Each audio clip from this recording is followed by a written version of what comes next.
Today we'll talk about how can you disable this sign or know how you can do that on your WhatsApp. So you just follow this ways, then it's going to work with you.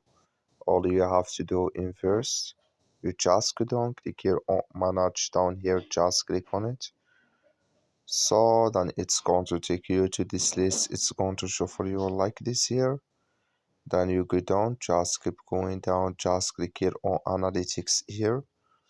So then you go down, just keep going down here. You click here on alerts, you just click on it. Then it's going to take you to next tip here, just switching to open video. So you come here to weekly set seasons here, clicking this sign or this color. So then here, like you see, color it's gone. That's mean weekly set seasons disable with us now. That's all you have to do. Thank you for watching. Don't forget to support us by liking and subscribe.